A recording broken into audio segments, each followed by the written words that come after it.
ఈ రోజు జనసేన పార్టీ తరఫున తెనాలి నియోజకవర్గ అభ్యర్థిగా నా ఎన్నికల ప్రచారం తెనాలి పట్టణంలో ఐతానగర్ ప్రాంతం 4 వార్డులు దాటిన తర్వాత పట్టణం వరకు మా ప్రచార కార్యక్రమం దాదాపు ముగిస్తుంది. ఆ సందర్భంగా 2-3 ముఖ్యమైన విషయాలు నాతో పాటు ప్రతిరోజు మా ప్రచార కార్యక్రమంలో పాల్గొన్న నాయకులకు, జన సైనికులకు, ప్రజల దగ్గర నుంచి వచ్చిన అనేక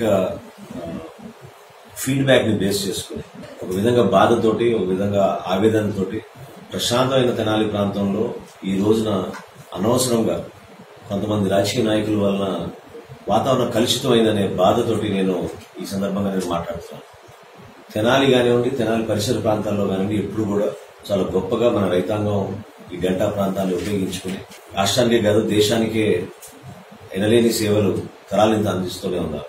అటువంటి బ్యాక్గ్రౌండ్ తోటి తెనాలి పట్టణంలో ఎంతో చరిత్ర కలిగిన ప్రాంతంగా మారి కళాకారులకు ఒక క్షేత్రంగా, వాణిజ్య వర్తకులకు, చిన్న చిన్న వ్యాపారస్తులకు ఒక మంచి బిజినెస్ సెంటర్ గా మారింది తెనాలి. 60-70 సంవత్సరాల నుంచి ప్రశాంతమైన వాతావరణం ఉన్న తెనాలిలో ఈ రోజున లా అండ్ ఆర్డర్ గురించి చర్చించుకునే పరిస్థితి తీసుకొచ్చారంటే చాలా బాధ కలిగిస్తుంది. కొంతమంది రాజకీయ నాయకులు అనవసరంగా కమర్షియల్ ట్రాన్సాక్షన్స్ లో ఇన్వాల్వ్ అవుతున్నారని, వాళ్ళ వ్యాపారాలు ప్రశాంతమైన వాతావరణం చేసుకునే పరిస్థితి తప్పిపోయిందనే భావన చాలా మంది వర్తకులు మా దృష్టికి తీసుకొచ్చారు. ఇది చాలా బాధాకరం. కనీస బాధ్యత మంది ప్రజాప్రతినిధులుగా, రాజకీయ పార్టీలుగా మనం చేయాల్సింది ఏంటంటే ఉన్న వ్యవస్థని జాగ్రత్త పరుస్తూ ప్రతి ఒక్కరికి భరోసా కల్పిస్తూ లా అండ్ ఆర్డర్ విషయంలో కఠినంగా వ్యవహరించి ఎవ్వరికి కూడా ఇబ్బంది కలగకుండా తీసుకోవాల్సిన చర్యలు తీసుకుని పోలీస్ శాఖని ఉపయోగించి ఎక్కడ కూడా పొరపాటు జరగకుండా ప్రశాంతమైన వాతావరణం నెలకొల్పేటట్టు తీసుకోవాల్సిన చర్యలు మనందరం కూడా రాజకీయ పార్టీలుగా తీసుకోవాల్సిన బాధ్యత మన పైన. చిన్న చిన్న వ్యాపారస్తులు కొంతమంది చూసి భయపడుతున్నారంటే చాలా ఆశ్చర్యం కలిగిస్తున్నారు.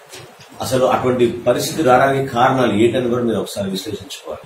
అహంకారంతో, డబ్బు రాజకీయంతో వాళ్ళ దగ్గర ఒక 100 మందిని పోషించుకుని ఇంత చక్కటి ప్రాంతాన్ని, చరిత్ర కలిగిన ప్రాంతాన్ని వాళ్ళ గుప్పిట్లో ఉంచుకోవాలనే ఆలోచనతో వాళ్ళు చేస్తున్న ప్రయత్నాన్ని జనసేన పార్టీ తరఫున 100% ఖండిస్తున్నాం. ఖండించడమే కాకుండా అందరికీ ఈ సందర్భంగా మేము భరోసా ఇస్తున్నాం.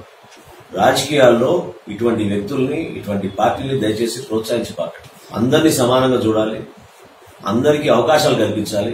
వాళ్ళు కష్టార్జితం వాళ్ళు చేస్తున్న కార్యక్రమాలని మనం ఇంకా పెంచేటట్టు, ప్రోత్సహించేటట్టు మనవంతు మనం వాళ్ళకు అండగా నిలబడి మనం ప్రోత్సహించాలి తప్ప వాతావరణాన్ని ఈ విధంగా కలుషితం చేయడం తెనాలి ప్రాంతంలో చాలా తప్పు.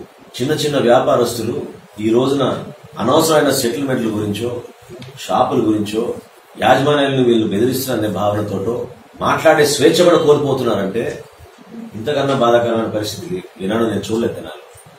మీ అందరికీ మేము హామీ ఇస్తున్నాం. జనసేన పార్టీ తరఫున మేము మీ వెనుకుంటాం.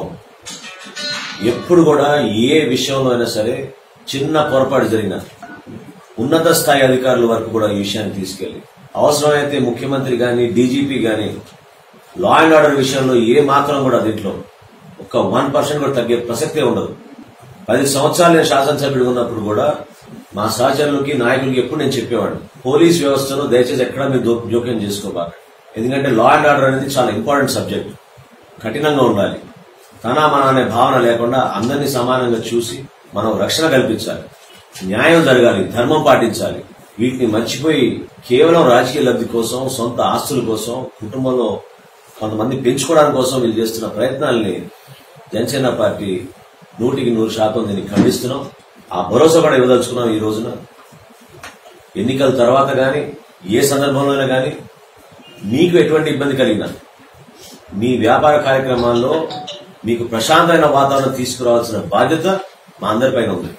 ఆ బాధ్యతను మేము నిర్వహిస్తాం, గర్వంగా చేస్తాం.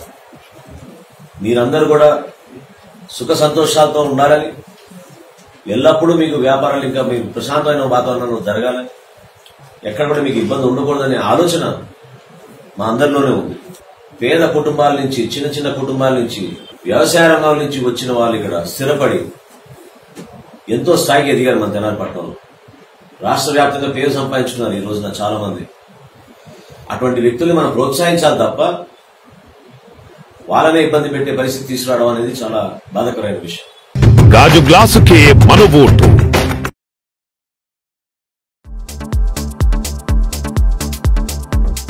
Please subscribe New Waves